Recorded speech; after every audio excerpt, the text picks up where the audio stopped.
el banner que nos trae ahora el título de la enseñanza. Mire, y se da cuenta, dice arriba, serie La condición de la iglesia. Hoy vamos a comenzar una serie, pues donde vamos a ver mucho de lo que vivimos en el día a día como iglesia.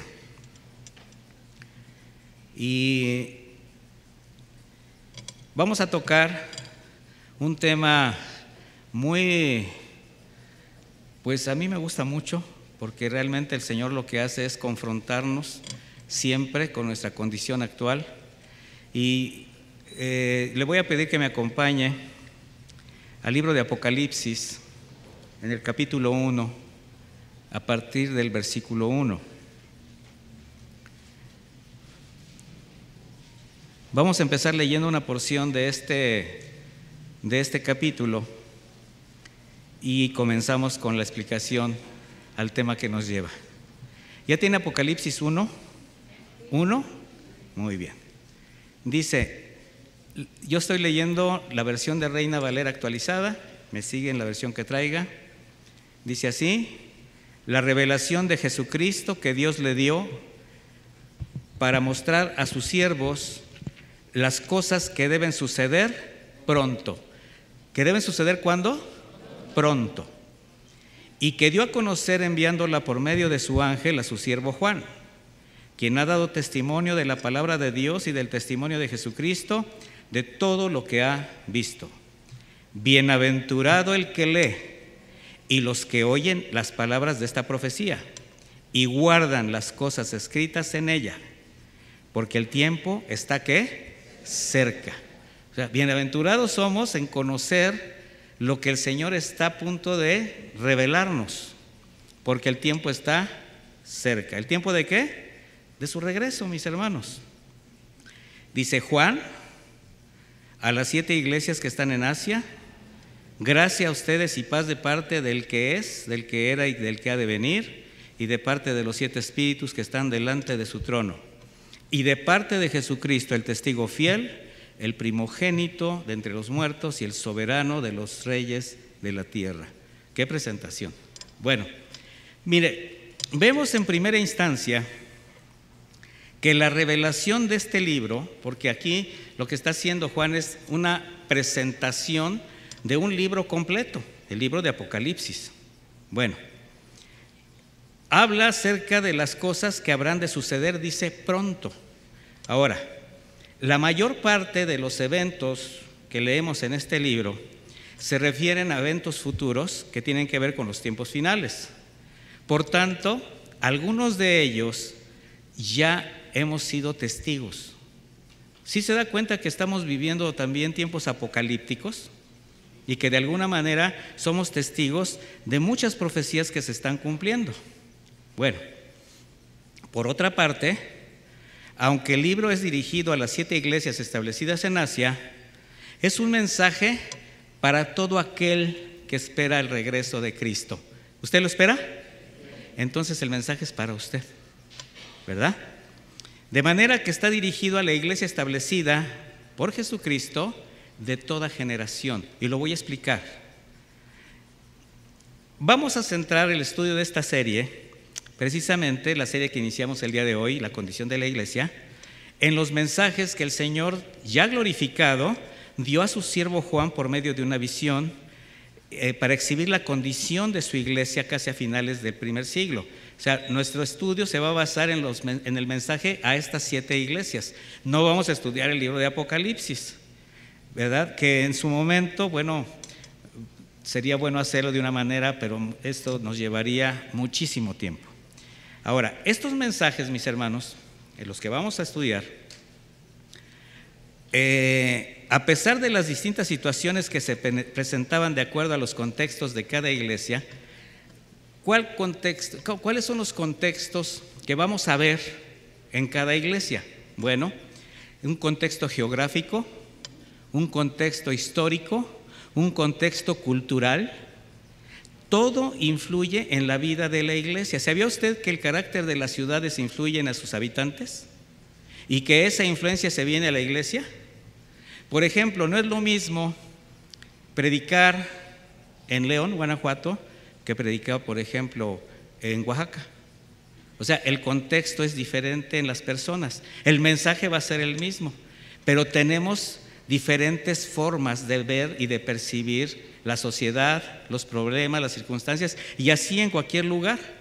Aquí igualmente está dirigido a iglesias establecidas geográficamente en diferentes lugares, con diferentes contextos, por ejemplo, experiencias de la ciudad, condiciones espirituales de cada iglesia. Pero no obstante esto, estos 7 mensajes se pueden considerar o resumir en uno solo, con las mismas demandas, con la misma confrontación y con la misma respuesta que el Señor espera de sus hijos. Ahora, por el orden que fueron expresados, así el orden que el Señor le dio a Juan para dar los mensajes, vamos a ver que hay una secuencia, pero de decadencia. Vea la palabra que estoy usando. Si yo le pregunto en este momento si la iglesia está viviendo momentos de gloria o momentos de decadencia, ¿usted qué me dice? Porque hay quien dice que estamos viviendo momentos gloriosos, en victoria, hermano, ¿verdad? De avivamiento, ¿verdad? Porque la realidad de la iglesia es que está sufriendo los embates de los últimos tiempos profetizados, no solamente en Apocalipsis, sino en muchas de las cartas escritas por los apóstoles, el mismo Jesús. De tal manera que esta secuencia decadente llevó a la iglesia a la condición más peligrosa en que puede caer. Algo que en la actualidad es cada vez más evidente. Voy a hacer una aclaración que va a ser muy pertinente. El mensaje sí está dirigido a una iglesia universal, con diferentes congregaciones. Y son mensajes, pues sí, que incluyen a todos los que nos congregamos en un lugar. Pero también usted lo tiene que tomar como un mensaje personal, un mensaje individual, donde el Señor a cada uno de nosotros nos va a hablar tanto grupalmente como una iglesia, como de manera personal. Porque el Señor así es como confronta a su iglesia, a sus hijos. Jesús, nuestro Señor, en su misericordia y fiel a la promesa de guardar su iglesia hasta el final de los tiempos, porque esa fue su promesa antes de irse, pues sigue extendiendo su gracia, pero con una finalidad: que su iglesia se muestre como la sal y la luz del mundo. Es decir, para que cumpla con el propósito por el que Él vino a este mundo a dar su vida, y también que se cumple el propósito por la cual Él la estableció como cuerpo espiritual. O sea, nosotros no estamos solamente por estar. ¿Es usted muy feliz porque es salvo? ¿Sí o no? ¿Y ya nada más es salvo y ya? ¿Así se quedó todo? ¿O usted cree que el Señor está esperando la respuesta de sus hijos? Hay una encomienda, hay una misión.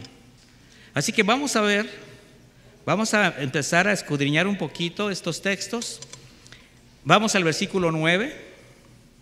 Dice: yo, Juan, su hermano y copartícipe en la tribulación y en el reino y en la perseverancia en Jesús, estaba en la isla llamada Patmos por causa de la palabra de Dios y del testimonio de Jesús. O sea, el apóstol Juan estaba encarcelado literalmente. ¿Por causa de qué? No era un delincuente, no habían hecho nada malo, simplemente por causa de predicar el evangelio. Y dice el versículo 10: yo estaba en el Espíritu en el día del Señor y oí tras de mí una voz como de trompeta, una gran voz, que decía: yo soy el Alfa y la Omega, el primero y el último. Escribe en un libro lo que ves y envíalo a las 7 iglesias: a Éfeso, a Esmirna, a Pérgamo, a Tiatira, a Sardis, a Filadelfia y a la Odisea. Mire, lo que vio Juan fue una visión celestial. Hace un momento hablábamos de quiero estar en tu monte santo, lo cantamos. ¿Cuántos se sentían casi que querían tocar el trono del Señor?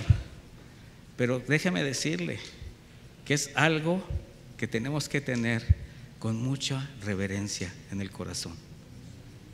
Se oye lindo, Quiero mirar tu rostro, quiero estar contigo, quiero que tú te reveles a mi vida. Sí, pero vamos a ver qué representa eso, o qué debería representar eso.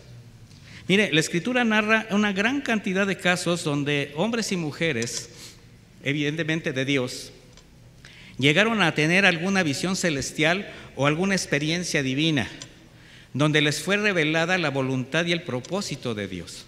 O sea, cuando Dios se revela a nuestra vida, es con un propósito y sobre todo para establecer su voluntad. No crea que nos quiere divertir, nos quiere emocionar, nos quiere causar sensacionalismo. No, mis hermanos. Él se revela en la vida de las personas para establecer su voluntad en su vida, mostrarles un propósito. Podemos ver, por ejemplo, teofanías como Abraham con el ángel de Jehová, Gedeón, ¿se acuerda de Gedeón ahí hasta con todas sus dudas y hasta pidiéndole pruebas al Señor? Visiones como la de Daniel, Ezequiel, María, que tuvo el encuentro con el arcángel Gabriel, Pablo, experiencias como sobrenaturales como la de Josafat. Él fue testigo de cómo el tiempo se detuvo. Esa fue una experiencia sobrenatural. Josué, viendo caer las murallas de Jericó solamente al sonido del shofar, al sonido del clamor del pueblo. Elías en el monte Carmelo, Eliseo, tantos milagros. Los amigos de Daniel, la experiencia en el horno de fuego. ¿Y qué decir de los innumerables milagros de Jesucristo en su caminar en la tierra? Esa gran cantidad de señales y prodigios que los apóstoles pudieron hacer, evidentemente el Señor los hizo a través de ellos para aportar en esta predicación de la palabra. Bueno, casi por finalizar el primer siglo después de Cristo, donde todos los consiervos de Juan, la mayoría de sus contemporáneos, después de haber cumplido la misión que les tocó, pues han partido con el Señor. Ahora Juan tiene una profunda visión acerca de los últimos tiempos. Sin embargo, ahora la iglesia es muy diferente a la que nació en Pentecostés. Esa iglesia que creció a pesar de la persecución religiosa a cargo de los líderes judíos, esa iglesia que se desarrolló a pesar del despiadado acecho por parte de las autoridades del Imperio Romano. Bueno, después de la muerte de los primeros apóstoles, entre los años 44 y 67, son los años donde muere el primer apóstol, Santiago. Por ahí del año 67, 65, muere Pedro, muere Pablo. Bueno, de ahí vienen tiempos muy oscuros, muy difíciles en la historia de la iglesia. De hecho, si usted se da cuenta, no hay mucha información del desarrollo de la condición de la iglesia durante casi 25 años, hasta que Juan reaparece escribiendo el Apocalipsis, ya casi a finales de este siglo. Pero ahora el escenario es muy distinto. ¿Por qué? Porque también hay una iglesia muy distinta. La influencia del mundo se ha introducido en la iglesia, acarreando en ella confusión, ruina espiritual, apostasía. Y bajo ese panorama tan lamentable, el Señor a través de su siervo Juan le habla a la iglesia. Y como les decía, no solamente a la de aquel tiempo, sino a la de toda generación. El mensaje es para nosotros, mis hermanos.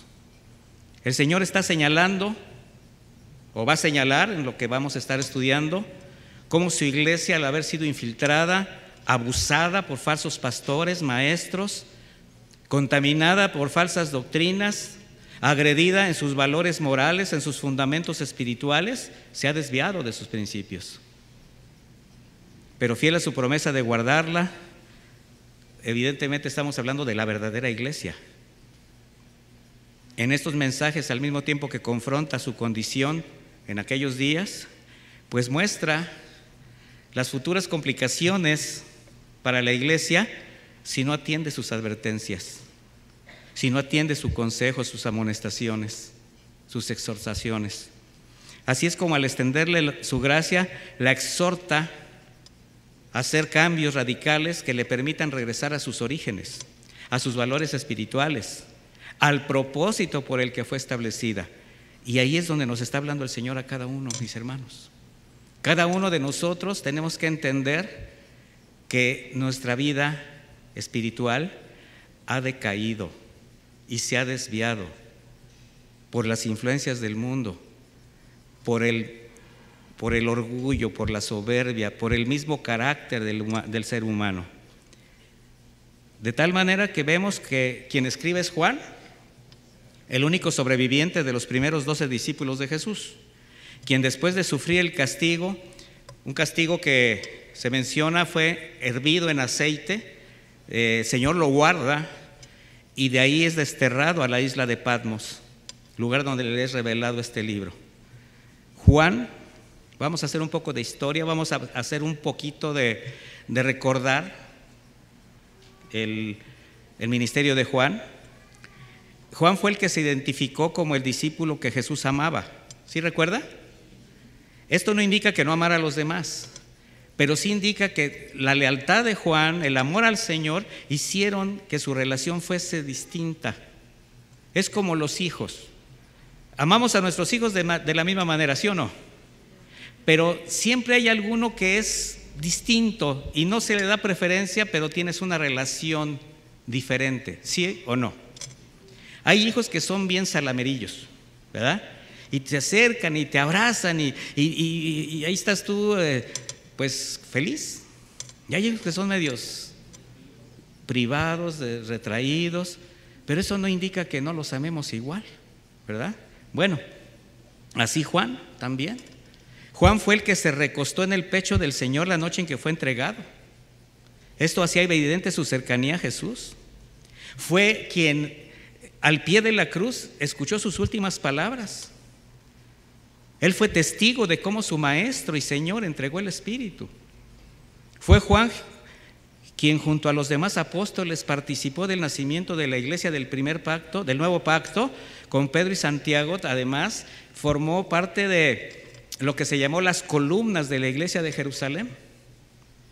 Con el paso de tiempo, sus consiervos fueron muriendo y solo quedó Juan, quien siendo ya un anciano, fue testigo de la dispersión de la iglesia, conocida como la diáspora, por la persecución. También fue testigo de la destrucción en Jerusalén del templo cuando fue incendiada por los romanos en el año 70, profetizado por el Señor Jesús. Así, al final de sus días, Juan se refugia en la ciudad de Éfeso, donde Pablo estableció una iglesia en la cual dejó a Timoteo como pastor, como misionero, de quien se dice también murió martirizado al oponerse a la idolatría y al paganismo local. A Timoteo igualmente lo asesinaron. Bueno, fue así como Juan, quien fue testigo del nacimiento de una iglesia fiel, gloriosa, ahora observa con tristeza su decadencia. ¿Por qué? Porque desvió su mirada de Jesús. Ahora, ¿por qué lo hizo la iglesia?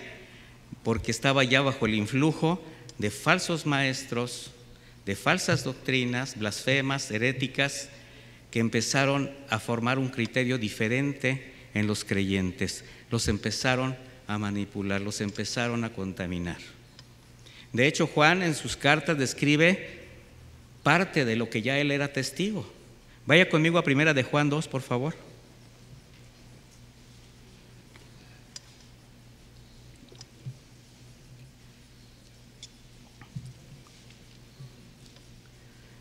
Primera de Juan 2, a partir del versículo 18, ¿me sigue ahí?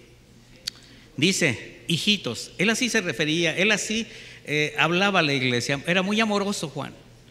Hijitos, ya es la última hora, y como oyeron que el anticristo había de venir, así también ahora han surgido muchos anticristos. Por esto sabemos que es la última hora. Salieron de entre nosotros, pero no eran de nosotros, porque si hubieran sido de nosotros habrían permanecido con nosotros, pero salieron para que fueran evidente que no todos eran de nosotros. Salieron no significa que literalmente se hayan ido, significa su forma de proceder. O sea, son así porque no son como nosotros, no son verdaderos. ¿Se acuerda de la parábola del trigo y la cizaña? Bueno, así comenzó a ser afectada la iglesia que Juan vio nacer en Pentecostés, con el poder del Espíritu Santo, con esa pureza, con ese amor, con esa lealtad a las sanas palabras de Jesús. Lamentablemente, mis hermanos, desde entonces, esta ha sido una condición degenerativa en la iglesia de toda generación, que ha experimentado esa contaminación, esa mezcla de la cizaña con el trigo, esa infiltración de ministros, o que se dicen ministros, pero son lobos disfrazados de ovejas, que han lacerado la integridad y el propósito de la iglesia. Por eso dice Juan, salieron de nosotros, o sea, aquí estaban entre nosotros, están entre nosotros, pero no son de nosotros. Y hay que aprender a discernirlos. Desde el principio esa ha sido la obra del espíritu del anticristo, porque es a lo que se refiere Juan. Dice, han surgido muchos anticristos. ¿Qué es un anticristo? Aquel que niega a Cristo, aquel que está en contra de las sanas palabras de Jesucristo, aquel que niega su obra, aquel que la manipula, aquel que agrede a la iglesia. Ese es un anticristo. Ese es el trabajo del espíritu del anticristo y el ministerio de la iniquidad, como decía Pablo, que siguen obrando en el seno de la verdadera iglesia de Cristo. ¿Cómo? Manipulando la palabra, levantando idolatría. De hecho, la idolatría la levantan hacia sus propias estrategias, sus denominaciones, hacia su propia persona, introduciendo sutilmente falsas doctrinas, herejías sobre la obra de Jesucristo, diciendo, esto dice el Señor, esta es la obra del Espíritu Santo, esto prometió Dios, y todo es mera manipulación. Ahora, sabemos que llegará el día en que todo saldrá a la luz y el Señor destruirá toda maldad. Sabemos que llegará ese día. Pero mientras tanto, esa era la condición de la iglesia del pasado y es la condición de la iglesia actual. Al final del primer siglo, sí, un remanente fiel. Y ahí es donde nosotros tenemos que estar, mis hermanos, en ese remanente fiel. ¿Sí se ha dado cuenta que el Señor se ha manejado a través de la historia de la iglesia con remanentes y no con multitudes? Qué diferente a lo que ahora se predica. Entre más multitudes, más avivamiento, más presencia del Espíritu Santo. ¿Usted cree eso? Bien. Había un remanente fiel y de las columnas solo queda Juan, un anciano que prácticamente no podía hacer nada contra la maldad que acechaba la integridad y la esencia de la iglesia. Fue en ese tiempo también donde surge un emperador llamado Domiciano. Mire, Domiciano fue un hombre tan cruel que solo se compara con el carácter de Calígula y de Nerón, su crueldad. Él fue el que dio la orden al imperio que al emperador se le tenía que adorar como a Dios. Él fue el que expresó que no iba a dejar nada que permitiera recordar el cristianismo o algo de Cristo. O sea, fue un emperador despiadado. Bueno, así en ese panorama empieza una de las más crueles persecuciones a los cristianos del primer siglo, quienes solo por negarse a adorar al emperador son condenados a morir en medio de terribles torturas. De manera que la iglesia, nada más dése cuenta, por eso fue el contexto histórico. La iglesia, además de sufrir las agresiones de las falsas doctrinas, de los falsos maestros, de las filosofías mundanas, heréticas, también se ve sometida a una terrible persecución con el propósito de aniquilarla, porque aún se condenaba por tener algún manuscrito o enseñar las palabras de Cristo. Cualquier cosa que tuviera que ver con la fe cristiana era sujeta a condenación. Juan, en esas condiciones, al negarse, pues es condenado a ser hervido en aceite. El Señor lo guarda, sale ileso y por esa causa ahora lo vemos desterrado en Patmos, donde estuvo aproximadamente 2 años hasta que Domiciano dejó de ser emperador, salió del exilio. ¿Qué era Patmos en aquella época? Una iglesia volcánica rocosa en medio del mar Egeo, donde se enviaba a los presos para que no tuviesen ninguna posibilidad de escapar. Sería como el Alcatraz, las Islas Marías de aquella época, por decirlo así. Ahora centrémonos un poquito en Juan, en su condición. ¿Qué estaría pasando por su mente ante el panorama que tenía enfrente? Preso, desterrado en aquella isla, sabiendo la situación por la que pasaba la iglesia que amaba, imposibilitado de hacer algo, pensando en que sus hijitos, como cariñosamente les decía, podrían estar siendo martirizados, asesinados, perseguidos, o como la misma iglesia, algunos hermanos, por la influencia de las malas y las falsas doctrinas, estarían siendo abusados, desviados de la fe. Mire, el destierro de Juan a Patmos representa mucho la impotencia de los verdaderos siervos de Dios de hacer algo por sus hermanos cuando se manifiestan las adversidades. Pero también es una prueba para fortalecer la confianza que si el Señor prometió cuidar a su iglesia, Él lo va a hacer, comprendiendo que solamente somos instrumentos, vasos para llevar su gracia. Se lo digo por experiencia propia. Ante las adversidades, cuando a mí me ha tocado participar de ellas, como por ejemplo en el tiempo de la pandemia, yo me sentía así como, de repente cuando estaba estudiando esto, yo dije, yo sí me sentía encerrado sin poder hacer nada. No nos podíamos congregar, no podía atender a los hermanos, no podía estar con ellos. Aún algunos hermanos partieron con el Señor por causa de la epidemia. Y tener que estar encerrado, eso causaba conmoción, me causó problemas personales. Pero el Señor me mostró que en cualquier trinchera le podemos servir. Y pues así, Juan, convencido de su absoluta incapacidad, hace lo único que un hombre de Dios debe hacer ante cualquier situación. ¿Cuál es? Volver los ojos al Señor y orar.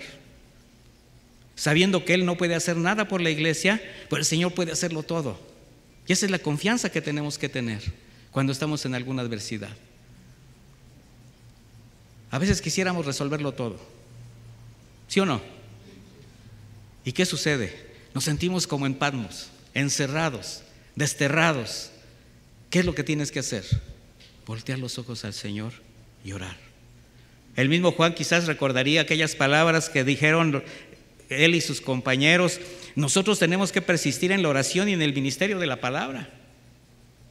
Así que el Señor permitió que Juan, después de una vida de servicio con tantas experiencias desde que lo llamó, las vivencias con Jesús en todo su caminar, su trabajo en la obra, incluso haciendo milagros, ver la partida de su maestro, la partida de sus amigos, finalmente después de haber sido torturado, ahora está desterrado en una isla sin poder hacer nada, pero al mismo tiempo haciéndolo todo.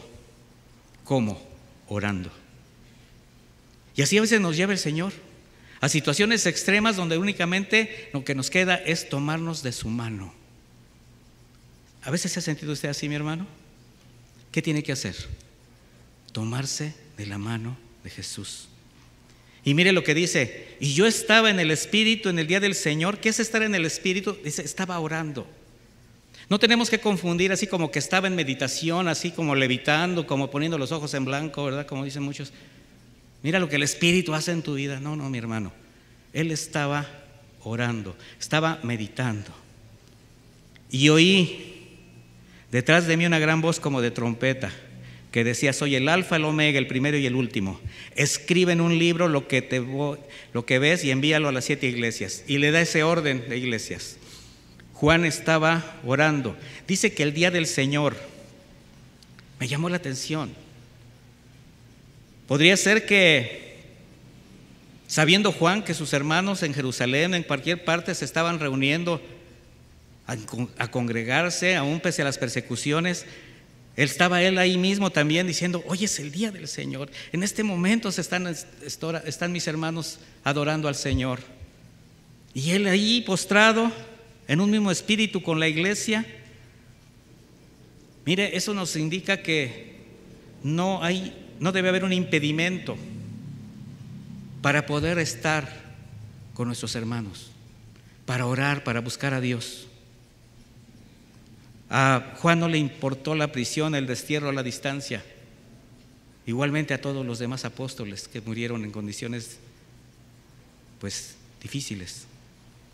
Juan en oración presentando a Dios, quizás en ese momento lo que cargaba su corazón de siervo, seguramente estaba intercediendo por la iglesia, pensando en sus hermanos, quizás, yo creo que oraba por sus enemigos.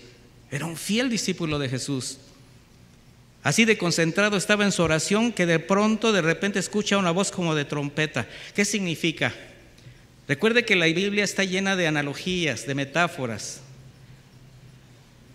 Y tenemos que irnos a lo que realmente está indicando en ese sentido. Habla de una voz tan fuerte, tan potente, tan clara, que imagínense cómo se pondría. Abrió los ojos, volteó para ver de dónde venía esa voz y lo que se encontró fue con una visión celestial. De repente se encontró en el monte santo del Señor. ¿Qué hubiera pasado con usted? ¿Cómo se hubiera sentido? Yo no puedo imaginarme. Imagine la impresión de Juan. Si consideramos que cuando estamos orando, pues toda nuestra concentración, nuestra mirada está fija en la situación de nuestra oración, aquello que carga el corazón, a donde dirige nuestra atención, ¿verdad? Todas las circunstancias. Ante ese desconcierto, lo primero que escucha Juan es la frase: yo soy el alfa y el omega, el primero y el último. Jesús se está revelando a Juan. Está a punto de darle el libro de las revelaciones de los acontecimientos futuros y de la condición de la iglesia. Pero primero se está revelando como quien es el Señor de la iglesia. Se está revelando como el Eterno y le recuerda dónde debe poner su mirada y su confianza. Así sucede cuando bajo alguna presión o situación adversa que nos aflige, nos constriñe de tal manera que nos sentimos sin salida, imposibilitados para hacer algo. Y mire, a veces el Señor nos tiene que recordar que Él es el Eterno. Nosotros ahí en nuestra lucha personal, y Él es el que nos dice: yo soy el omnipotente, yo soy el omnisciente, yo soy el omnipresente. Nada está fuera de mi potestad, nada está fuera de mi control. ¿Ha escuchado usted esa voz alguna vez? ¿Alguna vez el Señor se ha revelado a usted para decirle: deja de estar llorando, consuélate, recuerda que yo soy el Eterno? Mire, Juan pudo sostener una relación muy cercana con Jesús, así como muchos de nosotros hemos sostenido una relación muy cercana con Jesús, y aún así a veces nos encerramos. Él fue testigo de su poder, Él fue testigo de su resurrección, y ahora lo ve, pero con toda su gloria. Ya no es el carpintero de Nazaret, tampoco el maestro con el que caminó. Ahora se presenta como el todo, el principio y el fin. ¿Recuerda lo que Juan expresó de Jesús, así como un resumen de la experiencia que vivió con Él? Dice: y vimos su gloria, gloria como del unigénito del Padre, lleno de gracia y de verdad. Así comienza el Evangelio de Juan. Bueno, en ese tiempo, en ese momento, el Señor se reveló. En el tiempo que anduvo aquí en la tierra, pues se reveló como Jesucristo, el Hijo del Dios viviente, sí, pero aún se escondía bajo el velo de su humanidad. Pero ahora su gloria es manifestada en toda su plenitud. Y como maestro, dándole una instrucción: escribe en un libro lo que ves. Fíjese, primero se presenta como el Eterno y le dice: escribe en un libro, Juan, y envíalo a 7 iglesias, a las 7 iglesias: Éfeso, Esmirna, Pérgamo, Tiatira, Sardis y Filadelfia y la Odisea. Como lo vuelvo a repetir, el remitente es Jesús, la destinataria es la iglesia, pero de toda generación. Y dice el versículo 12, estamos ahí en el primer capítulo de Apocalipsis: y di vuelta para ver la voz que hablaba conmigo, y habiéndome vuelto, vi 7 candeleros de oro, y en medio de los candeleros vi uno semejante al Hijo del Hombre. Mire, lo primero que ve Juan son 7 candeleros de oro, separados. ¿Por qué digo separados? Porque si usted recuerda, en el tabernáculo de reunión había un candelero de oro de 7 brazos, llamado menorá. ¿Sí se acuerda? ¿Qué simbolizaba? La luz de Jesús. Simbolizaba al Mesías como la luz del mundo, sí. Pero ahora, bajo este contexto, los candeleros se puede identificar como las 7 iglesias a las que Jesús mismo se refiere de darles el mensaje, con una representación de esa iglesia que estableció en la tierra como su cuerpo espiritual. Una iglesia en donde se puede identificar a cada congregación, mis hermanos, de cristianos. Es decir, ahí tenemos que identificar a los que, reconociendo su pecado, que los tenía apartados del Padre, se arrepintieron y al ser redimidos por la sangre de Cristo alcanzaron su perdón. ¿Es usted de esos? ¿Sí o no?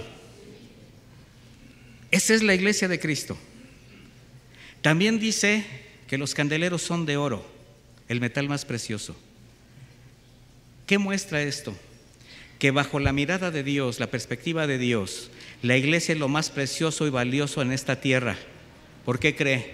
Porque está formada con quienes han sido redimidos con la sangre de su Hijo Jesús. El Padre no te ve a ti, el Padre ve a su Hijo.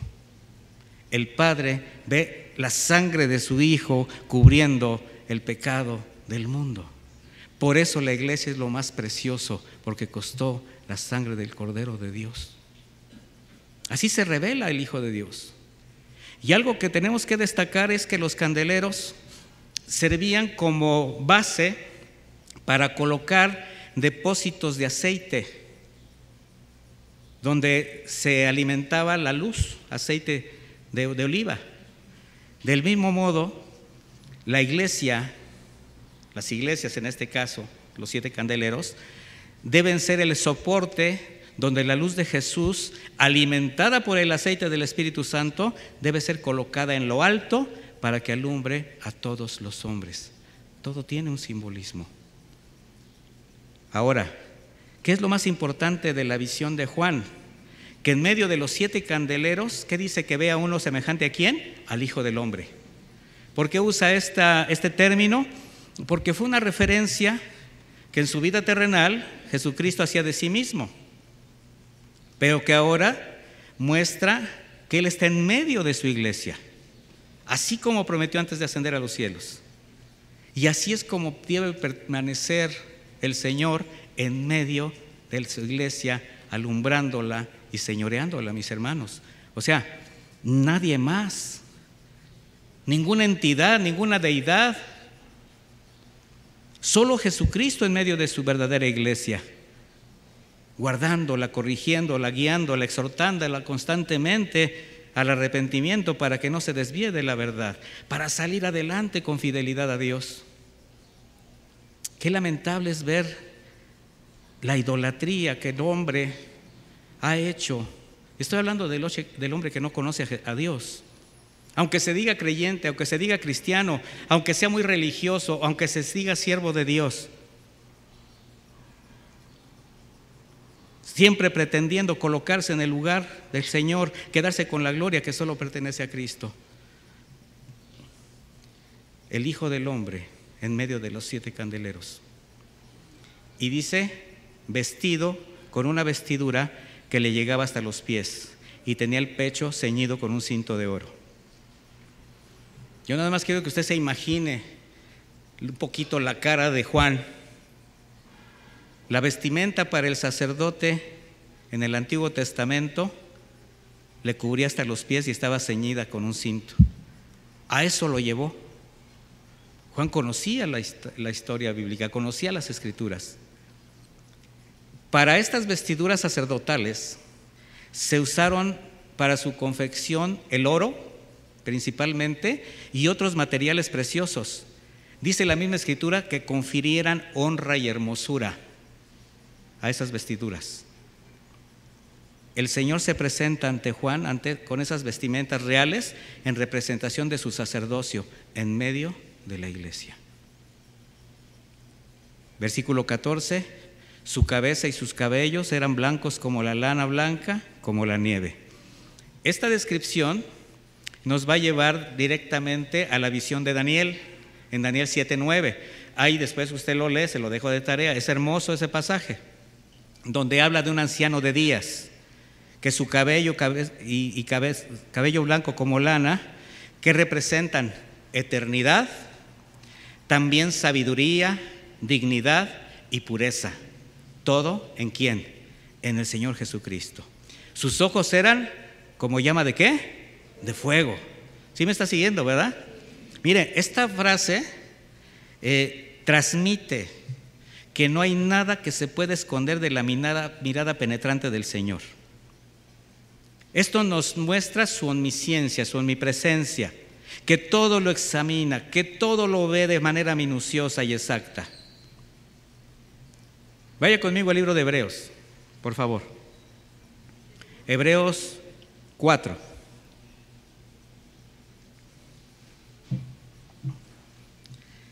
El autor de Hebreos lo expresa de esta manera, Hebreos 4:13. Hebreos 4:13. No existe cosa creada que no sea manifestada en su presencia. Más bien, todas están desnudas y expuestas ante los ojos de aquel a quien tenemos que dar cuenta. Si esto no nos hace temblar, de verdad se lo digo, mi hermano, con todo respeto. ¿Sabía usted que Dios todo lo ve y todo lo sabe? ¿Sabía que vamos a dar cuenta de todo eso que Él ve y sabe? Porque una cosa es lo que usted deja ver, pero a los que lo pueden ver físicamente. Yo puedo ver hasta donde usted lo permita, pero el Señor lo ve todo. Y de eso vamos a dar cuenta todos. Mire, cuando Juan caminó con el Señor, sus ojos eran tiernos, su mirada dulce. Él vio en sus ojos lágrimas, llorando, triste por Lázaro. Él fue testigo de su misericordia con la gente, una mirada que daba confianza, amor en cada milagro, en cada suceso de su vida. Pero ahora sus ojos son como una llama de fuego que traspasa los más íntimos pensamientos.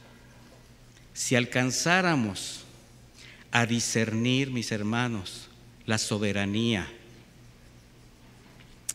la omnipresencia de Dios, mirando a través de nosotros como un cristal, donde Él conoce todo y lo ve todo, que Él sabe nuestros más íntimos pensamientos, que aún la palabra no está en nuestros labios y ya la conoce, que Él mira al corazón y sabe sus intenciones, que precisamente por eso Él reconoce quiénes son sus verdaderos hijos y no podemos ocultar nada de su mirada de fuego. Si alcanzáramos a discernir esto, yo creo que tendríamos que hacer muchos cambios en nuestra vida. No sé usted, pero a mí esto me pone a temblar. ¿O seré exagerado? ¿Estoy dramatizando? Salmo 139:7 dice: ¿dónde puedo esconderme de tu espíritu? ¿Cómo podría huir de tu presencia? Si subiera yo a los cielos, ahí estás tú. Si me tendiera en el sepulcro, también ahí estás. Si levantara el vuelo hacia el sol naciente, o si habitara en los confines del mar, aun si tu mano me sostendría, tu mano derecha no me soltaría. Si quisiera esconderme en las tinieblas y que se hiciera noche la luz que me rodea, ni las tinieblas me esconderían de ti, pues para ti la noche es como el día, para ti son lo mismo las tinieblas y la luz. Mis hermanos, nada escapa a la mirada de fuego de Dios. Continuamos en el capítulo 1, versículo 15. Sus pies eran semejantes al bronce bruñido, ardiente como en un horno. Esto tiene mucho sentido. Mire, primeramente el bronce representa juicio. Donde usted lea bronce en la Biblia, representa juicio. Los pies de Jesús de bronce bruñido ardiente, esto significa que estaban en toda como estarlos viendo de una manera fulgurante, al rojo vivo. ¿Qué significa? El inminente juicio que viene, donde con sus pies, con su justicia, juzgará, pisará toda iniquidad. ¿Sí se da cuenta de eso? Toda iniquidad, toda maldad. Y dije toda. Y como Él ve todo, sabemos que no hay condenación para la iglesia. Él mismo lo dijo. Sin embargo, el juicio será para toda la humanidad. Y ahí será la hora de la verdad para muchos. Ahí es donde se va a ver a la cizaña aparentando ser trigo, siendo ¿qué? Quitada para ser quemada. Ahora ya les puedo explicar esto así porque ya vimos estas enseñanzas anteriormente. Dice Primera de Pedro 4:17, porque es tiempo de que el juicio comience por la casa de Dios. ¿Por dónde? Entonces vamos a ser juzgados. ¿Y primero quién? La casa de Dios. Ahora le voy a decir algo. De la casa de Dios, con los primeros que va a comenzar, ¿con quién cree que va a ser? Con los responsables de la palabra de Dios. O sea, el Señor primero se va a ir sobre nosotros, los siervos, los ministros, los que fuimos llamados a predicar el Evangelio. ¿Qué hiciste con mi palabra? ¿Qué hiciste con mi iglesia? Si esto no pone a temblar a tanto malandrín que se dice pastor, que nada más está usando la palabra de Dios para manipular y abusar de la gente. Dice, y si primero comienza por nosotros, ¿cómo será el fin de aquellos que no obedecen el Evangelio de Dios? Entonces primero comienza por su iglesia, y de la iglesia primero por los ministros, sí, pero después se pasa a las bancas, así que no se preocupe. Primero me juzga a mí y luego yo veo cómo lo juzga a usted. Bueno, estoy haciendo una imaginación. Pero de qué va a suceder, va a suceder. Estaremos delante del trono. Esos mismos pies, mis hermanos, que recorrieron caminos llevando misericordia y consuelo, que fueron ungidos con perfume de nardos, que fueron enjugados con lágrimas y secados con un cabello, esos pies que fueron clavados en una cruz, ahora son los pies que traen el juicio, porque Él vendrá como rey, ya no como cordero.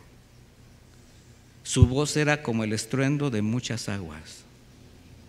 Esta frase significa o quiere decir que la voz que Juan escuchó era tan potente, tan grande, me imagino que una catarata, no sé quién ha estado en las cataratas grandes, pero el estruendo debe ser impresionante. Yo he visto videos, escuchado, se escucha a kilómetros.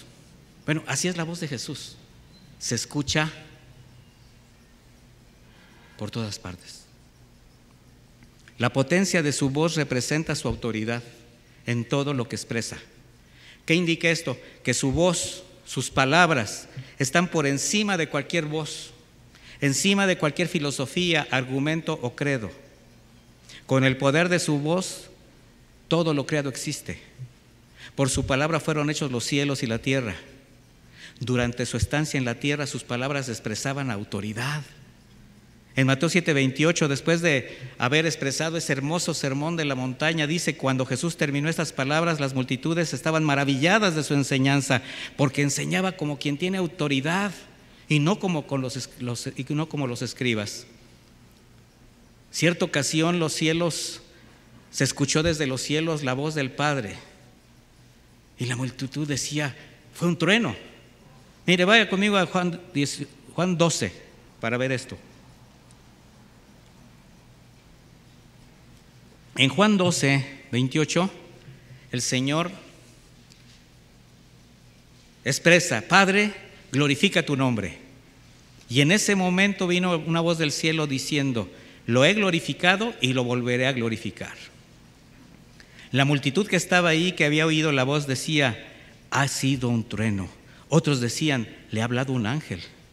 Bueno, ya sea la voz de un trueno, ya sea que usted piense que es un ángel o que sea la escritura, pero es la voz de Dios, mi hermano.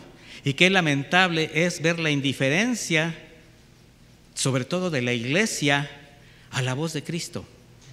Aunque le proclame Señor, sí Señor, esta es mi palabra, te dice el Señor, y tú le dices sí Señor, y que tu palabra me guíe, y es lámpara a mis pies, porque eso se lo decimos a cada rato, ¿sí o no? Pero hay indiferencia. Bueno, sí Señor, tu palabra dice esto, pero yo pienso. Mira mi hermano, no pienses.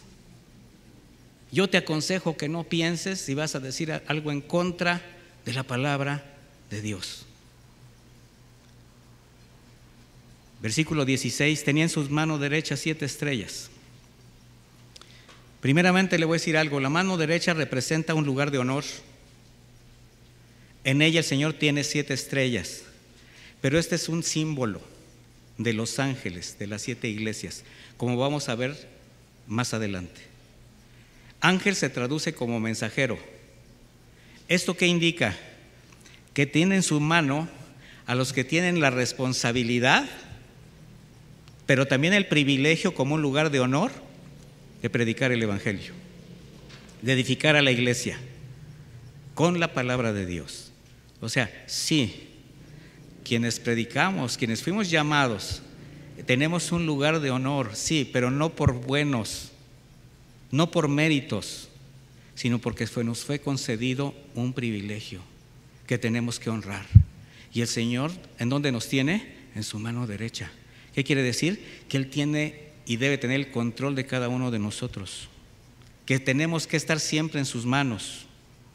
Y de su boca salía una espada aguda de 2 filos, esto va junto.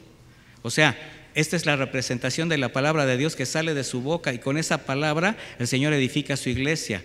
De manera que las estrellas son los mensajeros, ellos son los medios, y la espada es la escritura inspirada por Dios que debe ser expresada por ellos. Hebreos 4:12, ¿usted lo sabe? La palabra de Dios es viva y eficaz y más cortante que la espada de 2 filos, pues penetra hasta partir el alma y el espíritu, las coyunturas y los tuétanos, y discierne los pensamientos y las intenciones del corazón. Y su rostro era como el sol cuando resplandece en su fuerza. Yo nada más estoy tratando de llevarlo un poquito a que usted vea, se imagine lo que Juan percibió en el momento que desvió su mirada, que volteó a ver una voz. Juan vio el rostro de Jesús resplandeciendo en alguna ocasión en el monte de la Transfiguración. Ahí lo vio resplandecer, ¿sí se acuerda? Pero ahora hace una semejanza de su rostro con el brillo del sol a mediodía, que es cuando llega a su mayor intensidad, que resplandece con toda su fuerza. Bueno, esa misma luz, mi hermano, que hace que los serafines tapen con sus alas su rostro para no mirar al que se sienta en el trono, ¿recuerda la visión de Isaías? Bueno, así es Jesús, como el sol de justicia, con su luz ilumina la vida de quienes le reconocen como el Cristo, el Hijo del Dios viviente. Y con esa misma luz también ciega a quien se opone a su obra. ¿Por qué cree que hay tantos creyentes ciegos que tienen el corazón endurecido? Porque han peleado en contra de Dios. Son los que dicen, bueno, sí, Dios dice esto, pero yo digo esto. Yo interpreto a mi manera. Mis hermanos, no peleemos con Dios. Versículo 17. Cuando le vi, o sea, caí como muerto a sus pies. O sea, después, todo esto que acabamos de ver fue una sola imagen. Fue una sola mirada que él describe. Juan conoció al Señor bajo diversas circunstancias, pero ahora lo ve en su gloria celestial, manifestando todo su poder, y cae como muerto. Yo nada más le quiero decir algo, hermano. Cuando la gloria del Señor se revela en Cristo Jesús, hay una necesidad de morir a todo lo terrenal. Si Dios se revela su vida y usted no quiere morir, entonces algo está pasando en ese corazón, o no está pasando. Porque así como Ezequiel, Daniel o Isaías, quien dijo: ay de mí que soy hombre muerto, porque mis ojos han visto al Rey, al Señor de los ejércitos. O como Pablo, quien en el camino a Damasco, con todo su orgullo, su autoridad, su poder y religión quedaron en el polvo. Lamentablemente muchos, bajo el influjo de malas doctrinas o un mal discernimiento, presumen de experiencias con el Señor. Y está bien, hay que tener una experiencia con Dios, hay que estar cerca del Señor. Pero bajo este influjo de estas doctrinas, la gente es muy fácil de decir: es que yo tuve una experiencia con Dios, tuve un encuentro con el Señor. Y cuando les preguntas qué sucedió, te responden: me llené de gozo, fue emocionante. Hay tanta manipulación y falsedad en esas prácticas que consideran que postrar el rostro o pretender caer sin sentido bajo la influencia de una oración emocional han tenido una experiencia espiritual. Hay quienes pretenden con una religión y con unas actitudes piadosas pensar que tienen un encuentro con Dios y que lo conocen. Pero le voy a decir algo: cuando se revela la gloria y la santidad del señorío de Jesús, lo primero que llega no es gozo, sino la necesidad de morir. Es un temor reverente, porque la gloria de Dios está revelando nuestra condición de polvo, de barro, y eso nos lleva a caer como muertos. Sí, es bueno estar con Cristo, pero cuando Cristo se revela, mis hermanos, hay que morir. ¿Quiere ver la gloria del Señor? Yo le pregunto. Ese es el precio. La muerte a todo lo terrenal, a las pasiones desordenadas, al ego, a la soberbia. Para algunos es tan fácil decir de manera tan vana y frívola: yo he visto al Señor, y siguen viviendo según la carne. Hacer un llamado: vengan los que quieran que oremos por ustedes. Y en menos de 2 minutos ya estaban descalabrados en el suelo. Y tuvieron una experiencia con Dios, el Espíritu Santo los tocó. Sí, qué bueno que te haya tocado, pero ¿por qué sigues siendo el mismo? ¿Por qué te levantas igual? Si tuviste un encuentro con Dios, tu vida debió haber cambiado. Pero ya cada 8 días voy a que me den mi... Recibe. Mis hermanos, quienes verdaderamente conocen al Señor, quienes les ha sido revelado el Cristo, el Hijo del Dios viviente, han caído como muertos a sus pies.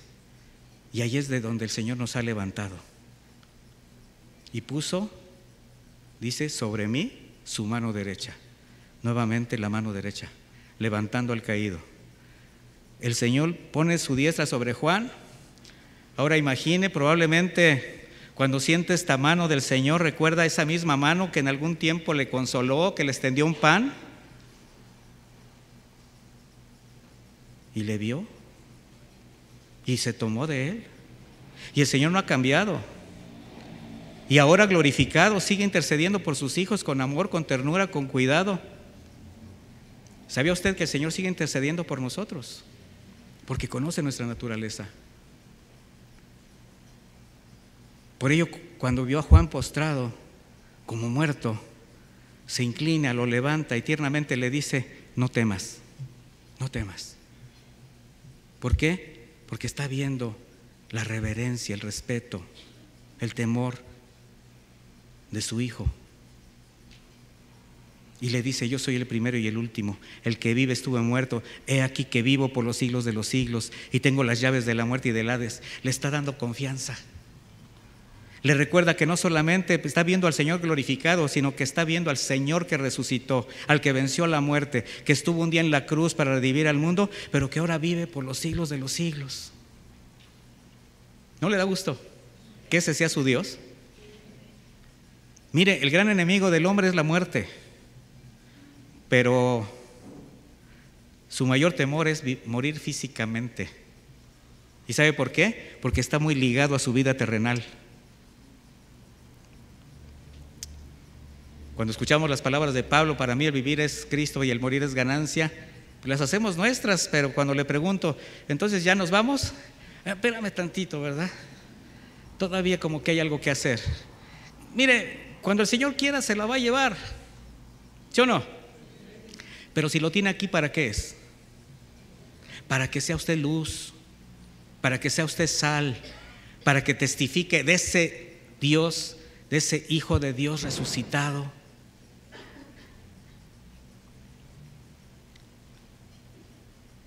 El gran enemigo del hombre es la muerte. Sin embargo, a la muerte que debía temer es a su muerte espiritual, a estar separado de Dios. Por eso el Señor expresó: yo soy el camino, la verdad y la vida, y nadie viene al Padre sino por mí. Y también dijo: yo soy la resurrección y la vida, el que cree en mí, aunque esté muerto, vivirá. Y todo aquel que vive y cree en mí, no morirá. Usted vive hoy, ¿sí? ¿Cree en Jesús? ¿Sabe que usted no va a morir? Estoy hablando de manera espiritual. Y hay un lugar para usted y también para mí. Por su obra de redención ya terminamos, mis hermanos. Ya terminamos esta introducción. Va a estar buena la serie. Por su obra de redención, todo aquel que en Él cree pasa a formar parte de la iglesia y tiene acceso a la promesa de que las puertas del Hades no prevalecerán contra ella. Por eso le dice: soy el que murió y el que vive, y tengo en mis manos las llaves ¿de qué? Del Hades y de la muerte. O sea, mira, estas llaves aquí están, yo he vencido. Versículo 19: así que escribe las cosas que has visto, las que son y las que han de ser después de estas. O sea, el Señor, fiel a su promesa, en esta revelación ahora le va a mostrar a Juan la condición de la iglesia. Escribe, así como los eventos que en su tiempo se habrán de cumplir. Y tenemos que estar atentos a su palabra, mis hermanos. ¿Cómo estamos viviendo nuestra fe? ¿Realmente Jesucristo se ha revelado a todos, así como se reveló a Juan, en todo su señorío, con toda su soberanía, con toda su plenitud, con todo su resplandor? ¿Has caído como muerto o sigues siendo como la cizaña, soberbia, parada, que no inclina su rostro, que todavía regatea la voz de Dios, que todavía piensa de manera diferente a lo que el Señor espera de cada uno de nosotros? Vamos a hacer una oración, mis hermanos.